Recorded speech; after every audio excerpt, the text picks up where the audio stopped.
We all knew we hadn't heard the last of it, didn't we? Come on. I think we need a quick news roundup.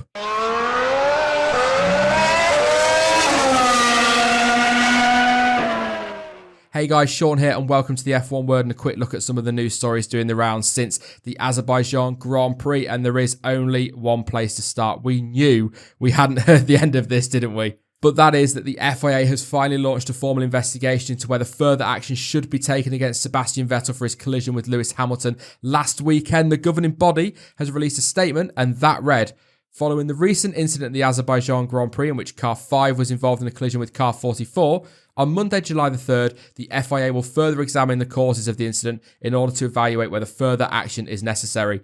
A statement regarding the outcome of this process will be made available before the upcoming Austrian Grand Prix. So the FIA are meeting on Monday to discuss options regarding a retrospective penalty, but what can they do? Well, according to the rules, a penalty can range from a reprimand to a disqualification. If I'm going to throw my opinion on this, which I didn't really want to do because I did that on Monday, but I kind of feel the fairest one to go with would be disqualification from the Azerbaijan Grand Prix, as if he'd been black flagged. That way, it's all dealt with, maximum penalty, and we can get on with the World Championship. We don't want this rumbling on with appeals and all sorts. I think that's the fairest one to go with. I also think the FIA should make Sebastian Vettel apologise as well, definitely. I'm sure he will if he gets a penalty, but we will go and see what happens there. But we should hear before Austria, probably midweek.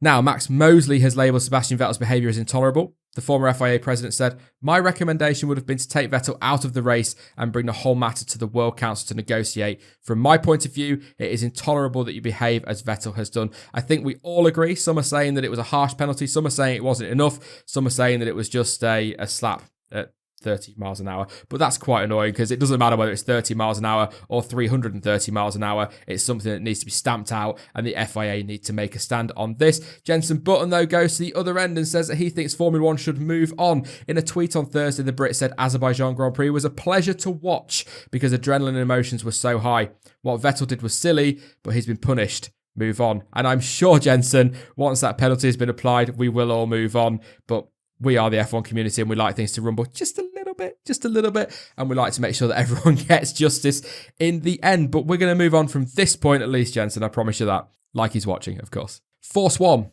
No, it isn't yet another Star Wars spin-off. It is the potential new name for Force India. The team have begun the process of a possible rebrand as Force One with the formation of a number of limited companies under the new name. Vijay Mallya, the boss of Force India, had already stated last week that he wanted to widen the appeal of the team and drop the India from the name following the loss of Indian drivers from Formula One and, of course, the Indian Grand Prix. But I'm not going to sit here and read the whole statement. I'm just going to tell you now that 6 companies are registered to a London address between May the 31st and June the 6th, and they include Force One Grand Prix, Force One Racing, Force One Team, Force One Technology, Force One Hospitality, and Force One Brand.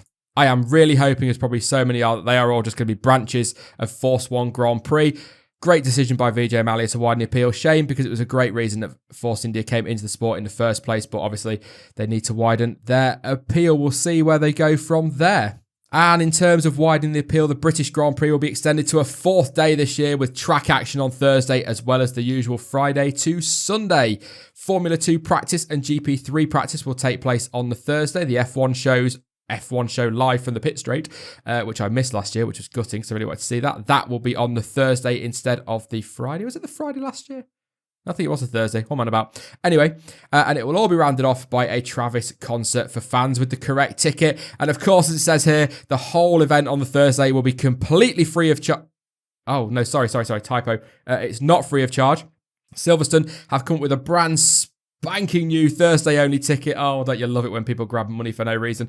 There is on-track action. There is a concert. There is a TV show going on. So, yeah, pay a little bit, but I haven't seen the price, and I don't want to. I could make the Thursday, but I'm not putting my hand in my pocket for that one at all. Good decision to try and make things a bit more interesting on a race weekend, but I think they could have done more with the days they had rather than making everyone's life that little bit more difficult just 2 weeks before the event and extending it to a Thursday. Let's see if that one sticks or whether that one does what so many fads in F1 do and fall off the radar. But I'm going to leave you with this. Of course, all this with Sebastian Vettel is not the first time a German driving a Ferrari carrying the number 5 has been involved in controversy and faced further retrospective action from the FIA.